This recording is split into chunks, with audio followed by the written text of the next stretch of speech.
Hey, what's up everybody? I'm Jesse. This is my garage and this is Luke, and he decided he wanted to buy a Z car for some reason. I don't know. So welcome to the club. We're actually gonna check out his car today. I'm gonna kind of do like I've not seen this car yet. We just pulled it in here. Now we're gonna put it on the lift, and he wanted me to take a look at it and just kind of see like what can you expect. This is a 94 convertible 5-speed.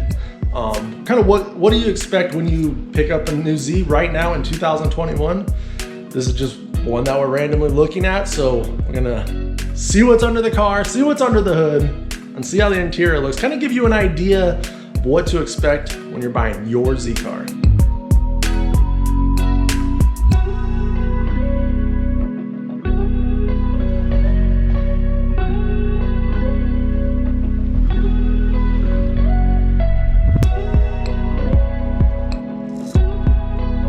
Okay, but we're laughing because we were looking at the exhaust, and there's some questionable welds on the exhaust. It is nice, like it has nice mufflers. We've got some MagnaFlow right here. What I saw is this weld. I mean, it just caught my eye. So obviously this is the mufflers welded onto this section, and we've got some black streaks right here that show that we've got some leak, water coming down there, exhaust and whatnot. So at some point this might have went to a muffler shop or an exhaust shop. They put on this section with some nice MagnaFlow exhaust, which this sounds pretty good. We'll get some sound clips of that in a little bit. And I can also tell right here where they welded it to the resonator. Oh, okay. But I mean, we got all of our shielding for our fuel lines and brake lines. Our bushings here, sway bar bushings. If you guys watched, we just replaced all this stuff on my channel, on my car. And well, we can look at our subframe. And so I was worried about these being bad. They're not leaking any fluid, so that's good on these two. Ooh. Got that one. Maybe we could do the collars on here. this. Yeah, we could do the collars for sure. They're easy. That's an easy mod. Yeah. Super easy to do. You don't have to drop the whole subframe. And what's this? So this guy? Yeah. So that's your rear strut. Or strut, okay. It's your strut and your spring assembly. So those are definitely aftermarket. Oh, okay. We'll take a look and see kind of maybe who makes them or what's got going on over there. I know you just did the diff fluid. Yep. So you can definitely see we have two different tires here. Okay. We got that. And then we've got this one, which looks a little bit newer. This is definitely an all-season tire. Okay. But the body on this car is in really good condition. The paint is in really good condition. I'm almost wondering, like, if you can see that, like it almost looks like it's got like new clear coat on it. It looks really good. Yeah, that's pretty But that's nice for a 94. Yeah. So let's look under the front. So our struts on the front match. We've got all of our splash guards in, which is a positive. Yeah. Brake rotors seem pretty good. This is some good news. Some splash guard. That's A little worse for wear. no, you're good though that it's still there. Yeah. Those are usually gone, right? Like, Oh, absolutely, and they're like expensive to replace. You probably go with like an aftermarket metal one. yeah. And yeah, but no, this is in good condition. All your splash guards are in good condition. So obviously we've got the infamous OEM crack on the bumper, but he's already done some repair work on that to keep it from getting any worse. Yep. And we're probably going to talk about front lip to keep it and save it. Yes. And all right, so we got these tires. I think these match. So these match the back tires. I think so. I think we've got 3 matching tires on one new tire. Definitely the back driver's side tire Probably went out. It went out and they replaced just one tire. But and then look at this one. Like, is that something to be concerned about? How it's like unevenly wearing? so you probably have like, obviously your car is lowered. Okay. So you got camber. Okay. That's how the wheel's tilted. So you have negative camber right now. Okay. So you're running your traction is mostly right here. Oh, okay. You're actually not using this part of the tire a lot. I see. Okay. So that's why that wears down. And that's those upper control arms that we put on that white Z. Yeah. That will help you adjust that. Camber. So it can be even? Yeah, so you can get some. Yeah, so that's the only way. Once you lower the car, you change the geometry of the suspension. All right, so we've got a little bit of power steering leak on the boot there.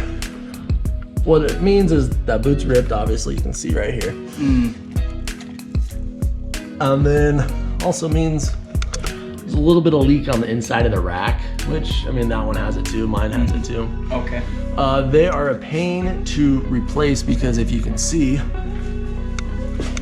right here, your engine sits like on top of the rack, and I'm not sure if you can slide it out or not, but just get a new boot and that'll stop it from dripping, and you can go from there. But we've got some, this is a little bit more concerning.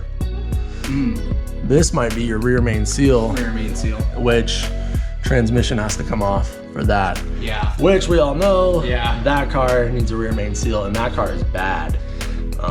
You have a little bit of moisture, but if you go to ever do the clutch, do the rear main seal at the same time, hopefully you'll just be able to make it until then. But I get a new boot for here. Okay. Let's see if this side's ripped. That side's good. You can get a new boot for there. They're like $12 at O'Reilly's. I just put 2 on that car. Really? Yeah, so that on your steering rack. So we want to look at ball joints. That one looks pretty good. All right, so on our ball joints, that one's definitely showing some wear. That boot's starting to crack a little bit, but it's not cracked yet, so no grease leaking out of it. Same with the tie rod end. Then we can see our strut. Strut doesn't look like it's leaking any fluid, which is good, but what is that? Oil pan looks like it's in good shape. It's not beat up. There's definitely rear main seal leakage going on here. That's what I was thinking too. That's common though, right? Like, it's common. It's just it's a pain because the transmission has to come out. And the thing with, you have a 5-speed, so you have the clutch in there, so now you're leaking fluid on the clutch, so it's gonna make the clutch go out sooner. It's a little bit more slippage. What would you suggest someone does? Ball joints on this side both look good. So it looks like that strut and spring combination has like a little rubber gasket, the big rubber gasket that goes around at that side. It's like coming apart. But yeah, my car does not have this, and my AC line is exposed. Probably good. So your rods up front are good. Those will crack and leak. Okay. So they're not leaking. Like, I've got a bad one laying right around here somewhere. Yeah, somebody definitely took care of this car. It's got some stickers under the hood we'll talk about here in a minute. Our exhaust, and this is OEM exhaust right here. We definitely have the aftermarket exhaust in the back.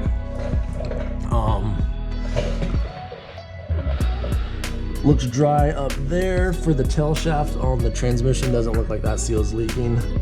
I'd say just the rear main seal is just making this huge mess right here. And then of course, like we looked at the back, the subframe bushings look good, which is good because we all know that's a huge job. Oh, you all right, dude? I heard that one. Aftermarket struts, they're not any moisture. We got lowering springs on there. They seem to be holding up good.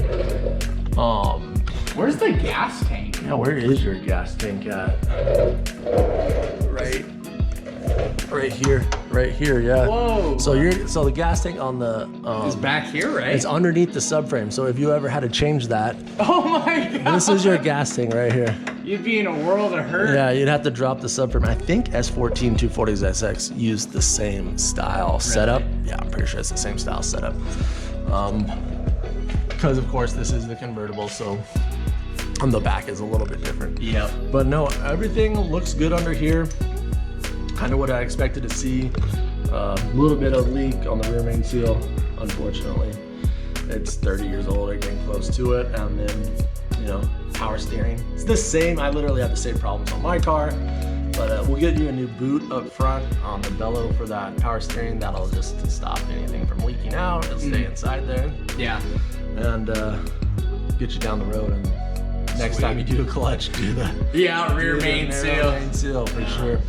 So as far as the clutch goes, like do I just wait until it goes out, or should I like just kind of proactively fix It's it? gonna be up to like your situation and your budget and what's going on and how much you need, So Yeah.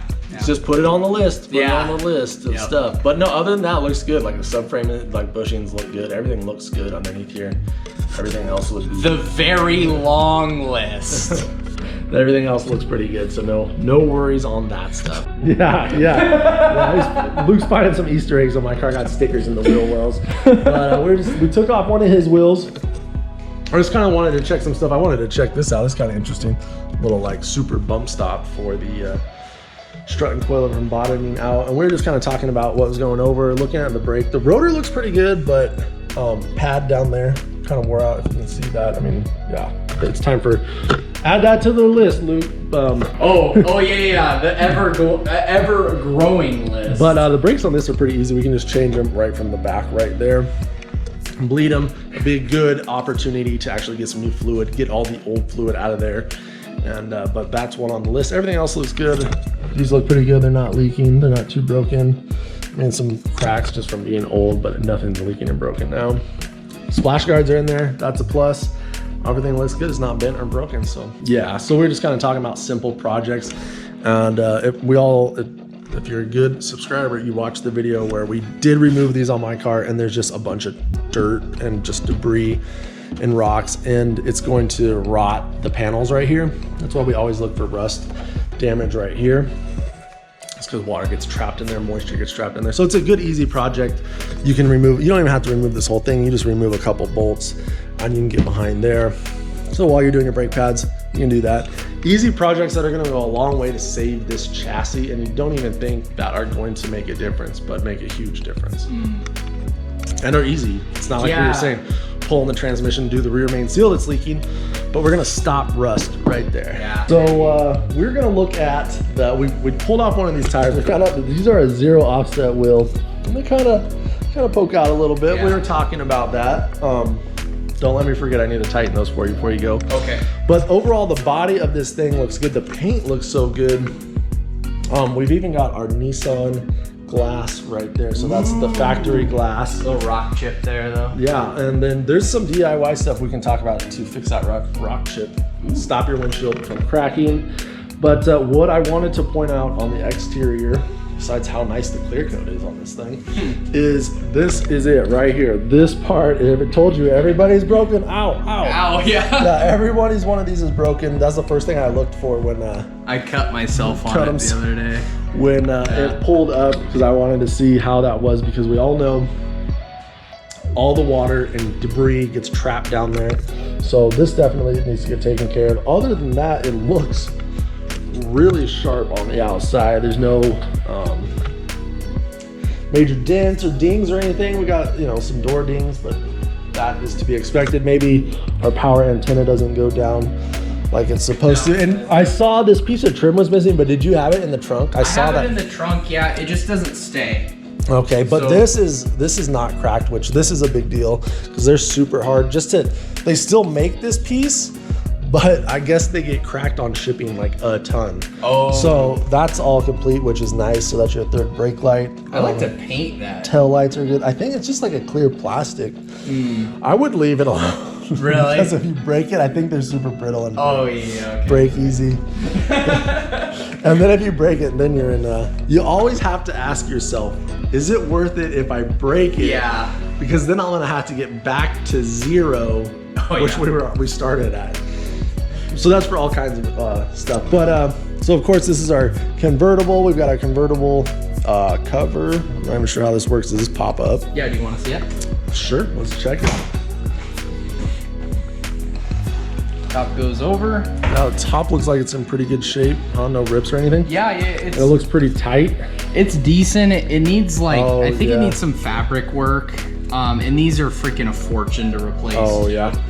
And so I'm just afraid of even venturing into that right now. But let's just face it, I'm gonna be driving it with the top down. The top down, yeah. Yeah, like I didn't buy this car to drive it like when it's raining and stuff. I'm gonna drive the Subaru. So I wonder if this is an aftermarket one already. Oh, It really? looks like it's like, I would imagine that would say Nissan if it was an OEM. Oh yeah, you're right. So yeah, I mean, Some our convertible cracks. top, we got some cracks on the windshield, definitely some hazing there. Yeah. But the top of it looks like tight. It's not sagging, so that's good. I mean, yeah, a little upholstery glue or something there, but Yep. stand back and get the whole little convertible top. Headlights look really good. These headlights look awesome. Super clear. I wonder if somebody re-cleared them or they just look that good. All right, well, here we go underneath the hood on our NA. It looks awesome. The plenum looks really good. It looks really clean down here. Our cover, all that just looks really clean and really nice. I cleaned the cover last night. Cool. Very cool. Yeah, I mean, we've got our aftermarket speaker wires running around here. You know, we're always looking for stuff that looks out of place or, you know, but at least we know what those wires are for and we can tell they're ran down there. And so right here is where they put the timing belt sticker. And we have, what is that, 05? 2005, so May 31st, 2005. We had the anniversaries coming up for how old this timing belt is. It's been a minute, 16 years. So would suggest that. I think it's what are you at mileage? This is 130. I'm at 163. So about 30,000 miles, 33,000 miles. So it's half, but it's an older timing belt. So I would highly suggest replacing it. Because this is a nice car. It's a nice specimen of a car. We want to keep it that way. Yeah. So with this being gone letting water, you can find rust down here, but it actually doesn't look like rust. So there's a good chance, you know, this car might have come from a climate where it doesn't get a lot of water, and good chance it was garage kept, but definitely need to get that because you're gonna wash the car and it's just gonna create problems down the line.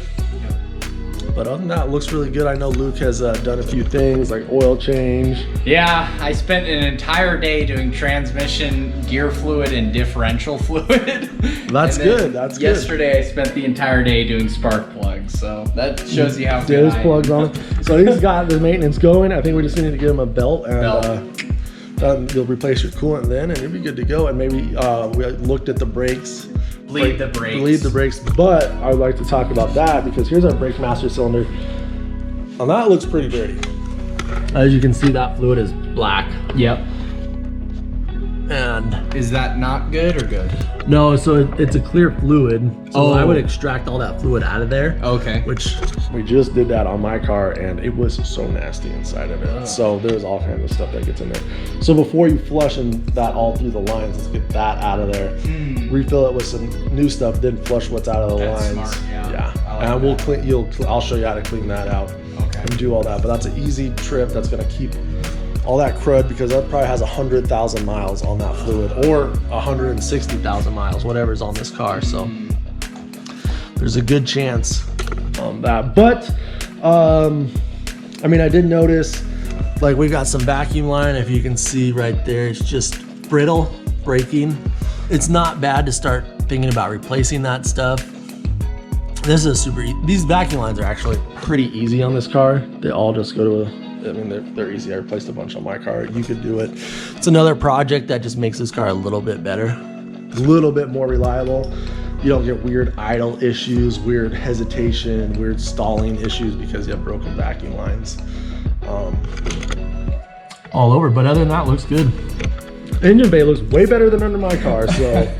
So we're doing good. I'd say timing belt's an issue, and that's just one thing I wanted to point out. We have the sticker there, but you know, it's an older sticker, so it doesn't hurt to do that. All right, well, I'm in the passenger seat, and right off the bat, now that was totally broken in my car too, so I'm assuming that this is a common thing. The mechanism in there, little spring, little plastic clips. We all know about the springs and the plastic clips, and the 300ZX and everything likes to break. So, I mean, we got that, but everything looks in good condition. All the suede looks awesome. Of course, you know, always gonna need new boot, the new center console lid, boot there, but dash looks good. We've got, what is this, a 94, so it's got a passenger side airbag. I guess a 94 they started doing that. This piece is all nice in one complete condition. We've got our double din there. aftermarket stereo, shift knob. Of course, the seats. I think this seat was pretty good, right? This seat was pretty good. Yeah. But the driver's seat, that bolster just getting wears out. So just part of the dance. But this car is pretty cool. It's got power on the passenger side seat as well. Mine only has power on the driver's side seat, so it's a touring car. It's pretty sweet. It's ride. for date night. The date night card. Date night. These are car. like notorious to get dirty right up here because of you know, out there mine were. The light for the clock is like super faded. Yeah, that would clog the price of better days. Yeah. So we got our manual HVAC system for the convertible. How's your gauge cluster? Does your gauge cluster work all good? Yeah, everything works. Must be nice. Yeah. I still have not heard that. I'm getting a new gauge cluster. I wish I could turn this into digital, dude. Like, yes, I'm not. So all the convertibles have that. I'm not sure. I think it's because it doesn't have the rear wiper on and off. So I think it's because you just have a probably don't need a high-speed climate control when you told me you're only gonna drive this with the you're right, top down, but it's just fun to have the digital. Yeah, no, it does look cool. I did call that out in some videos that it does have digital climate control, and that's pretty gangster. Pretty awesome. This all working good. Nothing. Yeah. Little fuel. Oh yeah, latch. look at that. It's a trunk lock. Yeah. Sweet, dude. Yeah, no. It doesn't work. It doesn't work, but it has it. Nothing. I don't know. I don't get it. But it's there. So how's your steering wheel? I know I saw you have a steering wheel cover on. Yeah. So actually, I've never pulled this off. Okay. So to be expected. Yeah. So normal wear and tear. So I'd say normal wear and tear for the inside of these vehicles. Of course, your shifter boot, e-brake boot. If you have leather, then the leather top on this one. Yep. I mean, this is 2 Z's in a row that I've seen with the same problem on the glove box, which is kind of a pain, but it is fixable. Not terrible. At least the dashes are good. Windshield looks good. There's that couple of little rock chips that I think we're gonna have to do a video about how to fix rock chips, but it's complete. It's all here, and it's in pretty darn good condition, I'd say. A little bit of stuff that Luke's gonna be able to customize and get it back on par. And if you watch some videos that are coming up, I just replaced this in my car and this guy, and I would have done that, but still automatic, and it's just not fun. But they're pretty easy to fix this type of stuff. So just some basic stuff to get your interior put back together. Awesome. I should just be recording all this. Yeah. Luke was just telling me a story about, we were just talking about, stuff, trials and tribulations of modding the car. So he used to have one of these when he was younger. What, you were like 18? 18, yeah. It's my first car that I actually bought that wasn't like a hand-me-down. And of course, the first thing you want to do when you're a kid and you get a dope sports car, JDM Classic, you want to like put lights and everything. I was light crazy. So I like put lights in my in my speakers. I wired them to the speakers so when the bass hit, it would like flash. And then I pulled this whole cluster out and I cut these, and then I put in it's pretty innovative for like an 18-year-old kid. And I put like a skeleton in it, and then I bondoed it all together and repainted and stuff. It was all cracked and looked terrible. Yeah, so I said the trials and tribulation of car modifying in the younger days. You have to go through it to get to it, and that's why he appreciates this car so much today. Yes. That's because he had one back in the day. Yep. So I was kind of the spark that was revived, and now he's back in the Z gang. But it is funny how you go through that stuff, and I'm sure you guys, if you're watching my videos, you heard me comment about when I go chase electrical wires and for underglow, or who knows, I always say, who knows what they wired in there. And Luke is a testament for that. He just told us he wasn't lying. He's telling us about what he did. Yeah. I did the same stuff, so we've all been there. It's just kind of funny. I get a good laugh out of that. You know, we're talking about it. He's talking about. I mean, you get mystery wires, and then you got to figure out what's going on, and tapping into power from God knows where, and bondoing your dash, and all kinds of stuff. So fun stories, learning experiences, and makes it more enjoyable when you know what to do on the next one. So thanks for sharing that with us, Luke. That made me put a smile on my face if you can't tell. It's bringing me back, so I appreciate that. But no, it looks great in here. Yeah, I don't know. I guess we should probably drive this thing around. Yeah. Take it out for a little swerve and see what we can do. Let's do it.